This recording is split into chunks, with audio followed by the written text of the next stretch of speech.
नमस्कार आप सभी को। तो आज हम आ गए हैं एक ऐसे शख्स के पास जो पिछले 8 सालों से गीता जी की साधक रह चुकी हैं। तो चलिए जानते हैं इनके बारे में। अपने बारे में थोड़ा सा बताइए। हरे कृष्णा। मेरा भौतिक परिचय तो ये है कि मेरा नाम कांता खंडेलवाल है और मैं गृहिणी हूँ। और वैसे मेरा जो वास्तविक परिचय है वो ये है कि मैं 8 साल से गीता परिचय अभियान से जुड़ी हुई हूँ और मैं गीता जी की ओर अग्रसर हूँ। तो मतलब ये ही मेरा जीवन कहिए, बाकी तो अब तक तो यूँ ही जीवन को व्यतीत किया। और जो अब 8 साल में जो अनुभव हुआ है उसकी तो कोई कल्पना भी नहीं कर सकती। तो मतलब आपने बोला आप गृहिणी हो, आप हाउस वाइफ हो, तो आप ये सब मैनेज कैसे कर लेते हो? लाइक बाकी लोगों के लिए आजकल मैनेजेबल नहीं हो पाता है, काम करना, घर के ये सब करना, और फिर गीता जी में ऐसे अपना ध्यान लगाना, स्पिरिचुअलिटी में ध्यान लगाना। तो आप ये सब कैसे करते हो? ये सब करना ही चाहिए, सभी को ही करना चाहिए, क्योंकि हम अपने सांसारिक कार्य करेंगे ही। क्योंकि हम गृहस्थी हैं, सन्यासी नहीं हैं, तो हमें गृहस्थ में रह के अपने कार्य तो वो ही करने पड़ेंगे, लेकिन उन कार्यों को इस तरह से करें कि उनको परमात्मा की ओर से जोड़ दें। जैसे हम खाना बनाते हैं तो वह उसी खाने के अंदर हम ये सोचेंगे कि मैं भगवान के लिए खाना बना रही हूँ, तो वो अच्छे से बनेगा और उसका जो स्वाद होगा वो भी बहुत अच्छा होगा और इसमें आलस भी नहीं आएगा। यानी एक दूसरे से वो लड़ाई भी नहीं होगी कि मैं काम कर रही हूँ या मेरी देवरानी है, जेठानी है, या कोई सास है, बहू है, तो ये इस तरह से नहीं कर रही। तो ये हमें आपसी जो मन मुटाव होगा वो भी नहीं होगा। और जब हम खाना बनाते समय जब हम हरि नाम मतलब ये जो मन में रहेगा, हरि ये संकीर्तन रहेगा हमारे मन में, तो हमको ऐसी मतलब उसमें खाने में ही अमृत बरसेगा। और जो खाना खाएगा ना उसको भी उसमें स्वाद ही कुछ और होगा, क्योंकि वो प्रेम भाव से बनाया हुआ है। तो उसमें भाव भी वो डल गए तो वो अमृत ही बरसेगा और खाने वाले का भी अमृत ही मिलेगा। तो इस तरह से हमें जो कार्य है वो ही करने हैं, लेकिन हमें उनको परमात्मा से जोड़ देंगे तो ये हमारा पूजन हो गया एक तरह से। तो इस तरह से हमें कार्य को जोड़ना है, बाकी अलग से कुछ नहीं करना, कार्य वही करने हैं हमें। हम बच्चों का भी पालन पोषण करना है और गृहस्थ के सारे कार्य करने हैं, बाहर के भी परिवार के भी सारे कार्य करने हैं, सबको उसी तरह से मानना है। लेकिन इसमें एक परमात्मा को साथ ले लिया तो ये ऐसे ही है जैसे हमने बहुत सारे जीरो इकट्ठे कर लिए और जब तक एक उसके पीछे नहीं लगाएंगे तो उन जीरो की कोई वैल्यू नहीं होगी। तो इस तरह से जब हमने बहुत सारी सबको कर लिया, सारे काम कर लिए, तो उसके पीछे अगर परमात्मा के नाम का एक, तो वो बढ़ता ही जाएगा, 10, 100, 1000, 10,000। तो इस तरह से एक की वैल्यू उस जीरो की वैल्यू हो जाएगी, वरना उस जीरो की कोई वैल्यू नहीं है। जो हम कार्य कर रहे हैं वो तो करते आ रहे हैं, उससे जन्म मरण बंधन में भी पड़ सकते हैं और हम कल्याण भी कर सकते हैं। तो दोनों ही कार्य हमारे लिए, हम देखें कि हम अपना कल्याण करें, क्योंकि मनुष्य जन्म मिला ही इसलिए है। हम मनुष्य जन्म में आए हैं, भगवान की विलक्षण कृपा हुई है हम पे, तो हम इसको इस तरह से जिए कि बस हमको परमात्मा की प्राप्ति करनी है, इसी जन्म में करनी है। क्या बात है, बहुत ही अच्छी बात लगी मुझे आपकी वो अमृत वाली जो आपने बोली थी। तो मुझे आपसे पूछना है, क्या आज का जो यूथ है वो स्पिरिचुअल चीज़ों से दूर हो रहा है, और क्यों ऐसा है? तो अगर क्यों? आजकल का यूथ इसलिए दूर हो रहा है कि उनको इस बारे में पता ही नहीं है, नॉलेज ही नहीं है, गीता जी के बारे में कुछ पता ही नहीं है। हम अपने बच्चों को अपना धर्म नहीं सिखाएंगे तो दूसरा कोई आके और अपना धर्म सिखा जाएगा, तो इस तरह से उनका पता नहीं होगा।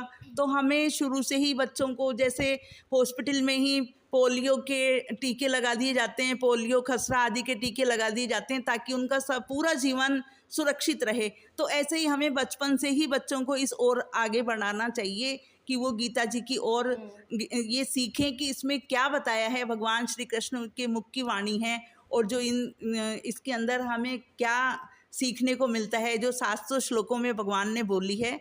तो उसमें बच्चों को इस ओर लगाएंगे तो यूथ पे तो असर पड़ेगा ही। जो आजकल इतने विघटन हो रहे हैं, तलाक हो रहे हैं, कोई आत्महत्या हो रही है, तो इस तरह से यूथ को पता ही नहीं है कि हमें क्या करना चाहिए, क्या नहीं करना चाहिए, तो किस मार्ग से चलना चाहिए, कर्तव्य का पता नहीं है, इसलिए ही वो पतन की ओर चले जाते हैं। तो इस तरह से उनको भी ज्ञान होना चाहिए, बताना चाहिए और इस ओर जोड़ना चाहिए। जब वो इस ओर जुड़ेंगे तो उन्हें अपने आप ही पता चलेगा, क्योंकि विवेक तो सभी में होता है लेकिन इसका सदुपयोग कोई कोई कर पाता है, बाकी तो सब ये जो संसार के कार्यों में ही लगे रहते हैं, उलझे रहते हैं। जो ये चार कार्य जो मनुष्यों में और पशु पक्षियों में भी देखने को मिलते हैं, यानी कि आहार निद्रा इसी में ही लगे रहते हैं, तो उनको इस ओर से हटके और एक जो हमें हमारे को विवेक मिला हुआ है, उस कर्म करने की स्वतंत्रता मिली हुई है, तो इसमें लग के हमको अपना जीवन के लक्ष्य जो असली इस लक्ष्य है कि हमें परमात्मा की प्राप्ति करना है, तो इस ओर लगना चाहिए ताकि हमारा कल्याण हो सके और इस जन्म को ही हम अंतिम जन्म बना सकें। बिल्कुल, बहुत ही सही बात लगी मुझे आपकी। अ, जैसे आजकल के बच्चे बहुत ज़्यादा सोशल मीडिया पे लगे हुए हैं और फ़ोन्स के अंदर होते हैं, उनकी बहुत ज़्यादा मॉडर्न लाइफ़ हो चुकी है। तो आपके हिसाब से क्या ये सोशल मीडिया, फ़ोन वगैरह बच्चों को स्पिरिचुअलिटी से दूर कर रहे हैं? बिल्कुल सही है। ये इस तरह से बच्चों को जो वो क्या है, माताएं क्या करती हैं कि इतनी बिजी रहती हैं, अपनी लाइफ को इतना बिजी बना चुकी हैं, क्योंकि उन्हें ज्ञान तो है नहीं, मानते हैं नहीं, तो गीता जी के अंदर लगेंगे तब ये पता चलेगा कि किस और ज़िंदगी चलानी चाहिए। तो अपने बच्चों को शुरू से ही मोबाइल पकड़ा देती हैं, क्योंकि वो काम में इतनी व्यस्त रहती हैं या फिर पार्टी शार्टी में, या फिर तो वो उनमें इतनी व्यस्त रहती हैं कि उनको अपने आप से ही फुर्सत नहीं है, तो बच्चों को क्या संभाल पाएंगी। तो मैंने भी देखा है कि आजकल की जो मम्मियाँ होती हैं, वो बच्चे काम मतलब रो रहे होते हैं, वो काम नहीं करने देते हैं उनको, तो वो मोबाइल फ़ोन पकड़ा पकड़ा देती हैं बच्चों को, वीडियोज़ दिखा देती हैं और मतलब कार्टून्स वगैरह, या फिर टीवी दिखवाने बिठा देती हैं और वो खुद के कामों में लग जाते हैं। हाँ, तो ये गलत है ना, ऐसा नहीं होना चाहिए। ऐसा करने से तो उनकी ज़िंदगी के साथ हम खिलवाड़ कर रहे हैं, उनको सही शिक्षा ही नहीं दे रहे हैं। तो जब उनको शिक्षा का बोध ही नहीं होगा, पता ही नहीं चलेगा कि, तो बच्चे तो क्या करेंगे, वो तो वो जो देखेंगे वो ही पाएंगे, वही वो सच समझेंगे। तो वो तो फिर इस संसार के अंदर ये मोबाइल का हम चाहें तो सदुपयोग भी कर सकते हैं और चाहें दुरुपयोग करें, यानी कि इसको खेल में और ये जो सोशल मीडिया में इस तरह से विभिन्न तरीके के वो दिखा के अपना लाइफ को ख़राब करें, समय बर्बाद करें। तो इस तरह से नहीं करके, और हमें जीवन का आजकल तो इसमें जो क्लासें भी हो रही है, हम गीता क्लास से भी जोड़ सकते हैं तो मोबाइल से, क्योंकि ऑनलाइन क्लासें हो रही है, तो गीता जी की हो रही है, भागवतम की हो रही है, महाभारत की हो रही है, तो हमें इस ओर जोड़ना चाहिए, तो इसका सदुपयोग हो जाएगा। और वरना तो अगर हम दुरुपयोग करेंगे तो हमारा मनुष्य जन्म देना ही भगवान को सार्थक नहीं हुआ, यानी मनुष्य जन्म पाकर भी हम इन्हीं कामों में लग रहे हैं, तो फिर कोई मतलब वाली बात नहीं है। हमें विवेक मिला है, स्पष्ट विवेक भी है हमारे पास, और हम इसको सदुपयोग करके और हम कल्याण कर सकते हैं, करना चाहिए। हाँ, बिल्कुल सही कह रहे हो। मैंने भी रिसेंटली इस्कॉन विज़िट किया था जयपुर में ही, तो वहाँ पे भी लाइक जब प्रसाद वगैरह ले रहे थे, तो उन लोगों ने मतलब छोटे-छोटे बच्चे ही थे वहाँ पे भी, उन्होंने मुझे बोला था कि हम आपको गीता जी की क्लास देंगे, आप प्लीज़ अपने नंबर दे दीजिए। अगर आपके पास अपने लाइफ़ में ऐसे 1-2 घंटे, रोज़ के 1-2 घंटे अगर आप दे पाओ, भगवान को तो देने भी चाहिए, तो हम आपको क्लास में जोड़ लेंगे, हम आपको बताएँगे, आज की सीख देंगे, गीता जी में क्या सिखाया भगवान कृष्ण ने। हाँ, तो बच्चे जब छोटे-छोटे बच्चों को जोड़ते हैं, बहुत कुछ सीख पाते हैं। हमारे इसमें बहुत बच्चे जुड़े हुए हैं गीता परिचय अभियान से। इतने छोटे-छोटे बच्चों को देखेंगे कि तिलक लगा रहे हैं, कंठी माला पहन रहे हैं, भगवान की भगवान का जो पंचामृत बोलते हैं, कोई क्या मतलब जो भी उनको जैसा भी आता है वो बोलते हैं, और जो सुबह का सत्संग होता है उस क्लास में भी आते हैं और इतना अच्छा बोलते हैं, बस बता नहीं पाते, क्योंकि ये तो मतलब खुद वो क्या है कि कहते हैं कि मेलोडी खाएगा जो खुद जान जाएगा, उसका स्वाद खुद ही को पता चलेगा। जी, तो इस बिल्कुल। तरह से हमें खुद को ही इस ओर आगे बढ़ना चाहिए, हमें खुद अगर इसका स्वाद देखना है तो खुद को ही जुड़ना पड़ेगा इससे। जी, बिल्कुल। अगर गीता जी को सिंपल लैंग्वेज में अगर हम बच्चों को समझाएँ, तो क्या वो अपनी रियल लाइफ़ से उसे कनेक्ट कर पाएँगे? बिल्कुल, क्यों नहीं कर पाएंगे। रियल लाइफ से कनेक्ट करना यही तो सिखाती है हमें गीता जी। जीवन जीने की कला सिखाती है कि जीवन में हमें किस ओर चलना चाहिए, किस ओर क्या मार्ग हमारे लिए सही है, क्या कर्तव्य है, क्या अकर्तव्य है, इसी बारे में वो सिखाती हैं। तो इस तरह से हमें इस ओर चलना चाहिए कि हमें बच्चों को जोड़ना चाहिए इस ओर, और उनका भी कल्याण होए। और है ना, जो जैसे इसमें लिखा हुआ है, भगवान ने 1868-69 में लिखा है कि जो भी मतलब इसमें जोड़ेगा, लोगों को जोड़ेगा, तो पूरे भूमंडल पे उसके अलावा कोई प्रिय नहीं होगा। तो इस तरह से हम भगवान की प्रसन्नता का कार्य करें, हम भगवान को मतलब प्रसन्नता का कार्य करेंगे, उनकी जो बात कही हुई है आज्ञा का पालन करेंगे, तो उससे हमारा भी कल्याण होगा, औरों का तो होगा ही होगा। क्योंकि हम हमारे के अलावा हम सोचें कि ज़्यादा से ज़्यादा हम दूसरों को इस ओर जोड़ें, ताकि उनका भी कल्याण हो सके और वो इसमें आगे बढ़ सके। क्योंकि भगवान के बिछड़े बच्चों को अगर भगवान से मिला दिया तो एक भगवान भी प्रसन्न होंगे हमारे ऊपर, और जो बच्चे बिछड़े हुए हैं वो भी अपने निज धाम में चले जाएंगे। मैंने कहीं सुना था कि जो भी धरती पर रह रहे हैं इंसान वो लाइक कुत्ते हैं, और जो भगवान की जो कंठी माला वह है वो उनके गले का पट्टा है। तो जो भी कंठी माला मतलब धारण करते हैं, जो जैसे कोई ओनर है वो अपने कुत्ते को पालता है, वो उसको संभालता है, वैसे ही अगर हम कंठी धारण करते हैं तो फिर भगवान के भी हम लोग ऐसे भक्त हैं, तो हम लोग भी भगवान के लिए उसी कैटेगरी में आते हैं और भगवान भी हमें संभालते हैं। तो क्या ये सच है? हाँ, ये सही है ना कि हम जैसे एक स्कूल में जाते हैं, बच्चों को भेजते हैं, तो एक यूनिफॉर्म होती है बच्चों की, टाई वगैरह जो भी कलर की ड्रेस वगैरह, तो एक यूनिफॉर्म होती है। ऐसे ही हम जब भगवान के बन गए, भगवान के परम प्रिय बनना चाहते हैं, तो हमारी भी एक ड्रेस होनी चाहिए, गले में कंठी और तिलक, और इस तरह से हमारी भी ये ऐसी ड्रेस होगी, ताकि अगर हमारा अंतिम क्षण भी आ जाए, मरते समय भी अगर हमारे कंठी माला रही और तिलक रहा, तो हम भगवान के उसी धाम में जाएंगे। मतलब यम के दूत नहीं आएंगे लेने के लिए, विष्णु दूत आएंगे लेने के लिए, विमान लेके, वो भी तो ऐसा सुना है मैंने भी। तो इसलिए ये कंठी माला, और ये हमें भगवान की मतलब हम जैसे भगवान को भोग लगाते हैं, तो वो बिना तुलसी के कुछ भी ग्रहण नहीं करते। उनको कुछ भी खाने का, पीने का, कुछ जो भी भोग लगाते हैं उसमें हम तुलसी डालते हैं। तो ऐसे ही हम जब अपने गले में तुलसी डाल ली, तुलसी की माला डाल ली, तो ये समझो हम तो भगवान के ही समर्पण हो गए, यानी कि हम भगवान के ही हैं, भगवान हमारे हैं। तो इस तरह बिल्कुल से। बिल्कुल। तो गीता जी क्या सिर्फ एक रिलीजियस बुक है या स्पिरिचुअल बुक है, या फिर एक लाइफ गाइड भी है? गीता जी रिलीजियस बुक तो है, धार्मिक बुक है, लेकिन उसके साथ साथ हमें जीवन जीने की कला सिखाती है, इसलिए ये गाइड है ये। क्योंकि हमें जीवन में कैसे किस तरह से करना चाहिए, क्या सत्य है, क्या असत्य है, क्या कर्तव्य है, तो इस बारे में हमको सिखाती है। तो हमें ये देखना है कि ये धार्मिक पुस्तक होते हुए भी, क्योंकि अगर हम अपना धर्म अगर हम बच्चों को नहीं बताएंगे, तो वो दूसरी तरफ चले जाएंगे, यानी कि काम तो करेंगे ही, क्योंकि बिना कुछ करे हुए एक क्षण भी नहीं रह सकता, कुछ न कुछ हम कर्म करते ही हैं।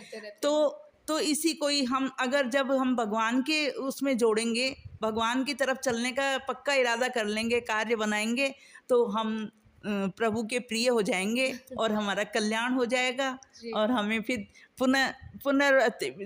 मतलब बार बार जन्म मरण में नहीं चलना पड़ेगा, हम बंधन से मुक्त हो जाएंगे और भगवान की प्राप्ति हो जाएगी। जो हमारा निज धाम है, जिस काम के लिए हम आए थे, वो काम हमारा पूरा हो सकता है। जी बिल्कुल सही बात है आपकी। तो मतलब जो ये आजकल नई टेक्नोलॉजी जो आ रही हैं, नई नई टेक्नोलॉजीज़ आ रही हैं, क्या ये स्पिरिचुअलिटी को रिप्लेस कर देंगी या रिप्लेस अभी से ही कर रही हैं? नई नई टेक्नोलॉजी के बारे में तो जैसे अभी विज्ञान जो बात आज सत्य कर रहा है, वो हजारों सालों पहले भगवान वेद व्यास जी ने बता दिया, और हमारे संत महापुरुषों ने भक्तों की गाथाएं सुनेंगे, देखेंगे, तो हमें पता चलेगा कि ये तो हजारों सालों पहले ही लिख दिया उन्होंने, वेद व्यास जी ने। जो बात आज घटित हो रही है, विज्ञान आज पहुंच रहा है उस बात को, जैसे ये कोरोना के बारे में भी पहले ही रामचरितमानस में देख सकते हैं, पूरा आया है, उसमें लेख आया है उत्तरकांड में, तो हम देख सकते हैं उसमें दोहे में। लेकिन वेद व्यास जी भी तो हमारी तरह इंसान थे, तो उन्होंने इतना ज़्यादा फ्यूचर का प्रेडिक्शंस कैसे लगाया कि कोरोना आ जाएगा, ये हो जाएगी, ये महामारी आएगी, ये बीमारी हो जाएगी? क्योंकि उनका जुड़ाव परमात्मा से था, ना कि संसार से। संसार के अंदर तो हम चलेंगे तो भटकते ही रहेंगे, कोई कुछ भी नहीं मिलने वाला। जैसे जो कोल्लू का वेल होता है 24 घंटे चलता ही रहता है, घूमता ही रहता है, लेकिन वो कहीं नहीं पहुंच पाता, वहीं की वहीं रहता है। लेकिन जिसकी परमात्मा की ओर दृष्टि चली गई, क्योंकि हम परमात्मा के ही अंश हैं, हम परमात्मा चेतन पुरुष परमात्मा की संतान हैं, हम उन्हीं के अंश हैं। तो हम अगर अपने अंशी की तरफ ही ध्यान लगाएंगे, उस सत्य को की तरफ चलेंगे, तो हम में और जो उनमें विलक्षणता थी वो इसी कारण थी कि वो परमात्मा की तरफ ही उनका मतलब जागृति थी। तो हम उसी ओर जागृति में रहें तो हमारा भी कल्याण हो सकता है। और जो उन्होंने बरसों पहले जो बात लिख दी थी वो आज हम देख रहे हैं कि आज घटित हो रही है, सही हो रहा है, वैसा जीवन में हो रहा है। तो इस तरह से उन्होंने तो वो महापुरुष थे और जैसे राम सुखदास जी महाराज, उन्होंने भी बहुत कुछ बताया और अभी भी बता रहे हैं हम उनको साधक संजीवनी के माध्यम से, और जो सुबह का सत्संग हो रहा है उसके माध्यम से हम आज भी अपने बीच ही महसूस करते हैं।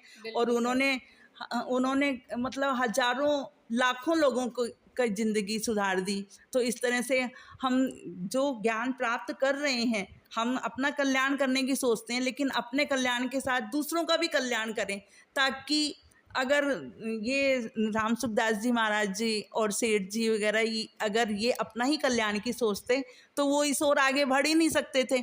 हम आज यहाँ इस स्टेज पे पहुँच ही नहीं सकते थे। हम जो गीता परिचय अभियान से जुड़े हुए हैं और जो यहाँ तक पहुँच गए हैं, तो हम इस तत्व को जान ही नहीं सकते थे अगर वो खुद ही अपना कल्याण करना चाहते, हमें नहीं पहुँचाते। तो घर घर में आज गीता जी जो देखने को मिल रही है तो वो देखने को नहीं मिलती, और सभी इससे लाभ उठा रहे हैं। तो हमें आगे हम जो लाभ उठाया है हमने इस ओर, तो हमें उसको गुरु दक्षिणा के रूप में दूसरों को भी देना चाहिए, यानी कि हम औरों को भी इस ओर लगाएं, जोड़ें, ताकि उनका भी कल्याण हो सके।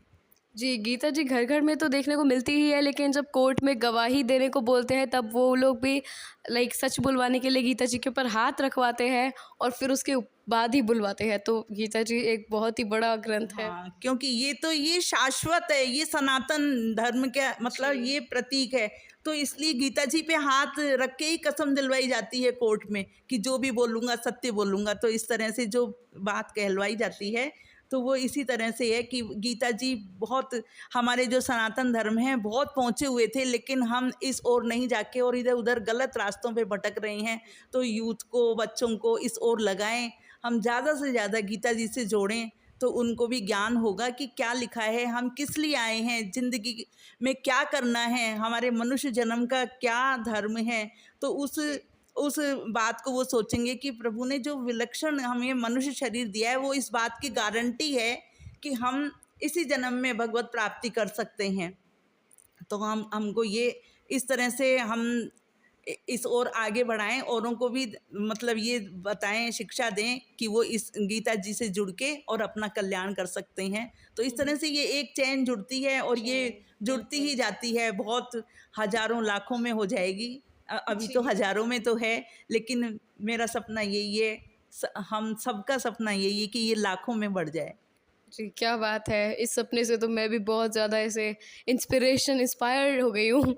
चलिए, बहुत अच्छी बात है। तो जैसे आपने अभी यूथ के बारे में अपन बात कर ही रहे हैं, तो हमारे व्यूअर्स को, यूथ को एक गीता जी की आप ऐसी कौन सी टीचिंग देना चाहोगे जिससे कि उनका जीवन सुधर जाए? हम तो यूथ को यही बताना चाहेंगे कि आप समता में रह के जीना सीखें, क्योंकि गीता जी की यही टेक है कि समता में रहें, यानी सुख दुख, लाभ हानि, जय पराजय, ये सब आने वाले हैं, टिकने वाले नहीं हैं। ये परिस्थितियां हैं, एक जगह नहीं रहने वाली। अनुकूल परिस्थितियां आती हैं, चली जाती हैं, फिर प्रतिकूल परिस्थितियां आती हैं, चली जाती हैं। ये एक सिक्के के दो पहलू हैं, या ऐसे कह सकते हैं कि दिन के बाद रात होती है और रात के बाद दिन हो जाता है। तो इस तरह से ही, क्योंकि जो आजकल जैसे अगर लाभ हुआ तब तक तो ठीक है, और घाटा पड़ गया तो देखते हैं कि आत्महत्या कर लेते हैं। तो इस तरह से उनको गलत वो मिल रहा है, उनको ज्ञान ही नहीं मिल पा रहा कि हमें क्या करना चाहिए, क्या नहीं करना चाहिए। तो लाभ हानि में भी अगर वो समता बनाए रखेगा, मान अपमान में भी समता बनाए रखेगा, सुख दुख सब में ही समता बनाए रखना चाहिए। यही गीता जी की मुख्य टेक है। यानी गीता जी हमें यही सिखाती है कि हम हर हाल में मस्त रहें, जैसा भी हो, जो भी क्रिया हो रही है वो भगवान के द्वारा हो रही, मतलब वो परिस्थितियाँ आएंगी जाएंगी लेकिन वो टिकने वाली नहीं है। तो हमें उनके जो भी परिस्थितियाँ मिलती है, अनुकूल हो या प्रतिकूल हो, भगवान का प्रसाद मान के ग्रहण करना चाहिए, तो हमारा जीवन धन्य बन जाएगा। क्या बात है, मैं बहुत ज़्यादा इंस्पायर हो चुकी हूँ आज से। मतलब मैं बिल्कुल ट्राई करूँगी कि मैं गीता जी भी पढूँ, मैं श्लोक समझूँ, मैं भी जुड़ना चाहूँगी गीता आपके अभियान के अंदर। मुझे बहुत बिल्कुल अच्छा लगा। जुड़िए, आप बिल्कुल, जुड़िए। मुझे गीता जी बहुत से अच्छा जुड़ लगा। के आपको बहुत फ़ायदा मिलने वाला है, क्योंकि गीता जी तो चाहे कुछ भी काम करते हुए, चाहे हम पढ़ाई करते हुए या फिर कोई भी जो भी काम हम करते हुए अगर इसको करेंगे जीवन में, कोई ऑफिस में बैठा है तो भी पढ़ सकता है, और इसमें तो मतलब कोई भी कार्य करते हुए हम इसकी ओर ऐसा नहीं है कि हमें इसके लिए कुछ अलग से विधि विधान यूज में करने पड़ेंगे। हमें जुड़ना है क्लास से, और फिर हमें देखो क्या क्या विलक्षणताएं मिलती है। हमें इस क्लास में गीता जी पढ़ाते हैं, भागवत पढ़ाते हैं, महाभारत पढ़ाते हैं, जी। और सेमिनार वगैरह सब हम देखते ही हैं, और बच्चों का भी आता है, तो हम उसमें बहुत फ़ायदा मिलता है। तो आप इससे जुड़िए, मैं तो ये कहती बिल्कुल, हूँ मैं आज बहुत ज़्यादा अभी पॉज़िटिव से फ़ील ही कर रही हूँ आज आपसे बात करके इस मैं बारे में। मैं तो ये कहना चाहूँगी कि आप अभी से ही जुड़िए जी, आज। बिल्कुल। हाँ, क्योंकि रात को सोचा था कि राज तिलक होगा रामचंद्र जी का, और सुबह होते होते वनवास हो गया। तो हमें कल के ऊपर नहीं जी। विश्वास करना है। अभी तो आप जी। मेरी बातों से प्रभावित हो, इसलिए थोड़ा सा ये सोच रहा है कि मैं गीता जी की ओर चलूं, लेकिन जैसे ही आप बाहर जाएंगी और जो बाहर के जो जीवन में घुल मिल जी। जाएंगी, तो फिर आप इससे हट जाएगा, आपके दिमाग से हट जाएगा। तो इसलिए जब सोचा है तभी वो शुभ दिन है, तभी जब संकल्प किया है तभी से आपको जुड़ जाना जी, चाहिए। बिल्कुल मैं जुड़ना चाहूँगी and thank you so much, आप मेरे साथ यहाँ आज बने रहे। आपने इतना टाइम निकाला हमारे लिए, हमारे व्यूअर्स को बताने के लिए, हमारी यूथ को बताने के लिए कि स्पिरिचुअलिटी गीता जी में क्या-क्या नहीं है। थैंक यू सो मच, आप यहाँ हमारे साथ बने रहे। हम आपसे नेक्स्ट वीडियो में मिलेंगे। आई मुझे तो होप सो। ज़्यादा खुशी तो इस बात की है कि मैंने आपसे बात करके और आपको भी जोड़ लिया गीता जी में। बस केवल मुझे इस बात की खुशी है, बाकी समय की परवाह कौन कब समय किस काम के लिए, इसी काम के लिए ही समय बिताना है हमें तो जी। आप जुड़ रहे हैं क्लास से, तो मेरे को तो बहुत खुशी है इस बात पे। मेरा कोई टाइम ये वैल्यूएबल हो गया। Thank you so much, thank you so much, thank you so much for being here. Thank you. Hare Krishna.